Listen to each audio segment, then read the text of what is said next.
Mumbai Tug brought to you by Sunny's World. Pune's Pride Sunny's World, life in sunshine. Resort weddings, events, restaurants, adventure wellness. Sunny's World, perfect destination for every occasion. Solapur Vidhan Parishad निवडणुकीमध्ये अनेक नाट्यमय घडामोडी घडत आहेत. आपण जर पाहिलं तर ही निवडणूक पालकमंत्री जयकुमार गोरे विरुद्ध मोहिते पाटील अशीच रंगताना दिसते. यामध्ये पालकमंत्र्यांनी मोहिते पाटलांकडे 616 पैकी 16 जरी उमेदवार मत आहेत का अशा पद्धतीचे एक वक्तव्य केलं होतं आणि त्याला उत्तर देत धैर्यशील मोहिते पाटील यांनी ज्या पद्धतीने पालकमंत्री 16 मतं म्हणाले तर मी 16 मतापासूनच सुरुवात करतो अशा पद्धतीचं एक वक्तव्य केलं.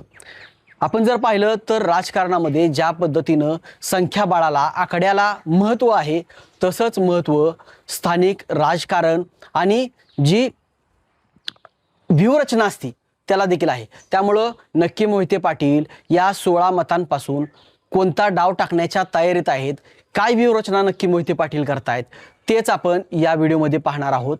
त्याचबरोबर कशा पद्धतीची समीकरणं आहेत, कोण कोणावरती काय आरोप करतंय, पाठीमागच्या इतिहासामध्ये काय घडलं होतं ते आपण या व्हिडिओमध्ये पाहणार आहोत. नमस्कार, मी नितीन, तुम्ही पाहत आहात मुंबई तक.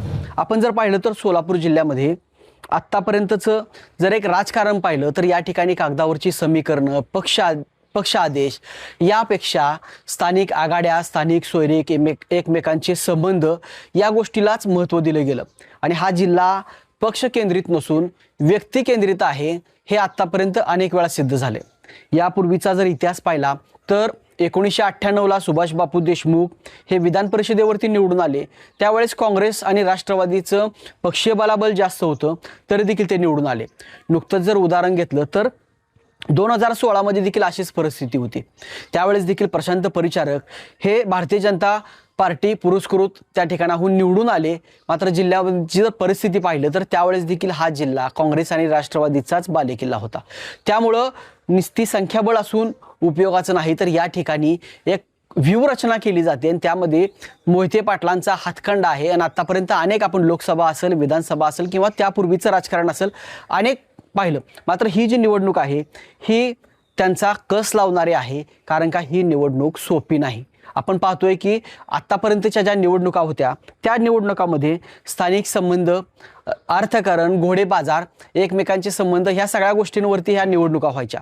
मात्र आत्ताच्या निवडणुकीमध्ये एक राजकीय दबाव आल्याचं बोललं जातंय. आपण जर पाहिलं तर अभिजित पाटील यांनी सांगितलं की जे राष्ट्रवादीचे आमदार आहेत, मात्र ज्या राष्ट्रवादीच्या उमेदवाराला या ठिकाणून उमेदवारी मिळाली वसंतराव देशमुख, त्यांचा आमचा काही संबंध नाही, मला विश्वासात न घेता त्यांना ही उमेदवारी दिली असं एक वक्तव्य केलं.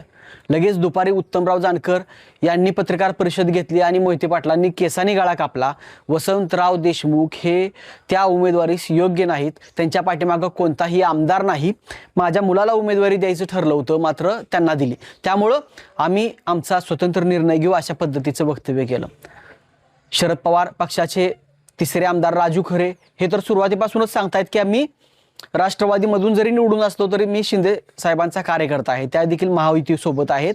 आणि दुसरे नारायणआबा पाटील की जे करमाळ्याचे आमदार आहेत ते भारतीय जनता पार्टीच्या उमेदवाराचा उमेदवारी अर्जच भरायला गेले होते. आणि शेतकरी कामगार पक्षाचे सांगोल्याचे आमदार बाबासाहेब देशमुख हे देखील भारतीय जनता पार्टीसोबत असल्याचं त्या दिवशी स्पष्ट झालं. त्यामुळं राष्ट्रवादी काँग्रेसमध्ये सध्या जे हक्काचे आमदार होते त्यांची मतं होती ही देखील नाहीत. त्यामुळं मोहिते पाटील कशा पद्धतीची या ठिकाणी व्यूहरचना करतायत, काय पुढे येणार आहे ते येणाऱ्या काळामध्ये समजेल. आपण जर पाहिलं तर राजाभाऊ राऊत की जे बार्शीचे माजी आमदार आहेत त्यांना पक्षाने ही संधी दिली आहे आणि त्यांच्या विरोधात प्रशांत परिचारक यांना संधी मिळेल अशा पद्धतीची एक, त्यांच्याऐवजी प्रशांत परिचारक यांना संधी मिळेल अशी एक चर्चा होती.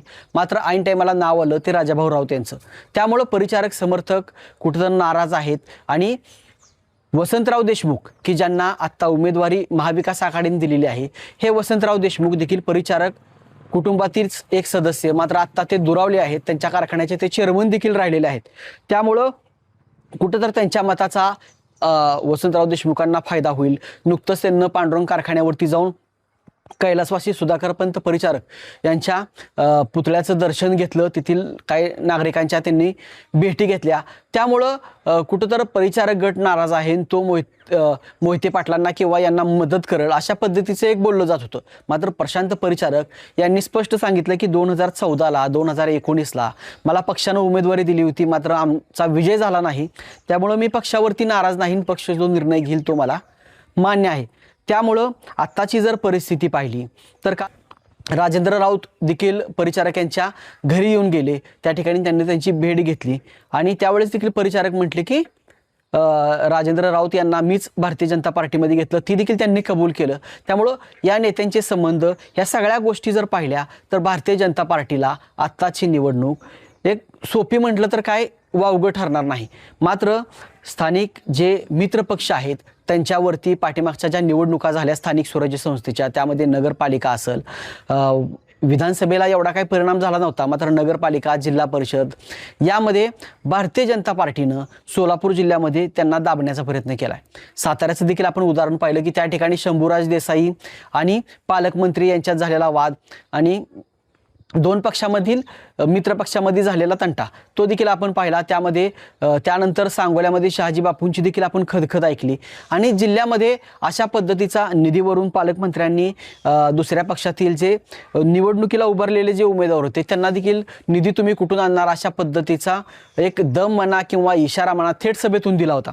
त्यामुळं अशा पद्धतीचे एक अंतर्गत नाराजगी पालकमंत्र्याच्या विरोधात आहे अशा पद्धतीची चर्चा ही जिल्ह्यामध्ये आहे आणि त्याच्या आधारेच कुठंतरी मोहिते पाटील हे समीकरण जुळवण्याचा प्रयत्न करतायत का हे आता येणाऱ्या काळामध्ये स्पष्ट होईल. मात्र आत्ताची जर परिस्थिती पाहिली तर पक्षीय बलाबल आणि या सगळ्या गोष्टी आणि सरकार केंद्रात राज्यात भाजपचं आहे. त्यामुळं कुठंतरी ह्या सगळ्या गोष्टी भाजपच्या बाजूनं झुकताना दिसत आहेत. मात्र आता मोहिते पाटील कशा पद्धतीनं या गोष्टीला फेस करतायत आणि निवडणुकीचं चित्र काय असतं ते आपण पाहणं महत्त्वाचं ठरणार आहे. तुम्हाला याबद्दल काय वाटतंय? सोलापूर जिल्ह्याच्या राजकारणाबद्दल काय वाटतंय? नक्की मोहिते पाटील यावेळेस डाव टाकण्यात यशस्वी होतील का? पालकमंत्री जे ज्या पद्धतीने राजकारण करतायत, मूड बांधतायत, त्यांना यश येईल का? नक्की कमेंट करून सांगा. तुम्ही जर आमचं मुंबई तक चॅनल सबस्क्राईब केलं नसेल तर आजच सबस्क्राईब करा.